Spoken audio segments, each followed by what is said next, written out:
ខ្មៅអើយខ្មៅមាបងឮឈ្មោះនួនល្អងគេថាអូនខ្មៅតែតាមការពិតសាច់សមាត់ខៃតែម្ដាយស្រីថ្លៃហៅខ្មៅពីតូចឆ្នាំនេះខ្មៅពេញក្រមុំរូបល្អសែនសមគ្មានស្រីណាដូចខ្មៅជាស្រីខ្មែរគ្រប់លក្ខសមស្លូតប្រាជ្ញាក៏ឆ្លាតស្ដាប់ពាក្យម៉ែឪថ្ងៃនេះបុណ្យចូលឆ្នាំថ្មីបងឃើញម៉ៅស្រីអូនរៀបចំផ្ទះបោះរៀនទេវតាដាក់ការថ្វាយព្រះដាំស្លរូតរាំងជូនម្ដាយទៅវត្តបងឃើញខ្មៅពូនភ្នំសាច់រួចអូនដាក់បាតដងទឹកស្រង់ព្រះជួនងាក់ឃើញបងញញឹមសែនស្រស់អូនខ្មៅតែឈ្មោះតែសដូចសំឡី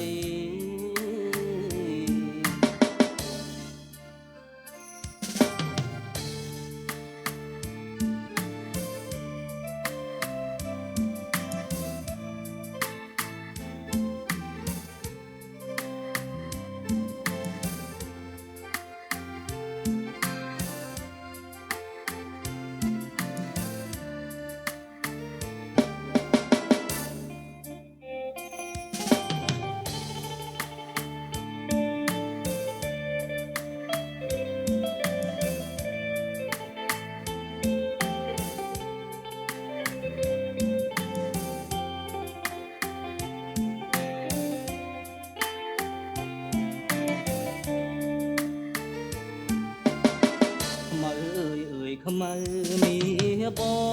ងឮឈ្មោះនួនល្អងគេថាអូនខ្មៅតែតាមការពិតសាច់សមាត់ខៃ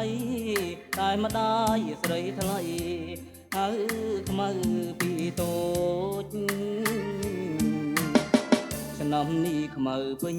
ក្រមុំរូបល្អសែនសមគ្មានស្រីណាដូចខ្មៅជាស្រីខ្មែរគ្រប់លក្ខសមស្លូតប្រាជ្ញាក៏ឆ្លាតស្ដាប់ពាក្យម៉ែឪថ្ងៃនេះបុណ្យចូលឆ្នាំថ្មីបងឃើញម៉ៅស្រីអូនរៀបចំផ្ទះបោះរៀនទេវតាដាក់ការថ្វាយព្រះដាំស្លរូតរាំងជូ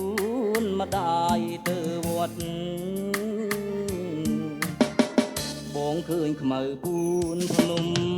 សាច់រួចអូនដាក់បាតដងទឹកស្រង់ព្រះជួនងាក់ឃើញបងញញឹមសែនស្រស់អូនខ្មៅតែឈ្មោះតែសដូចសំឡី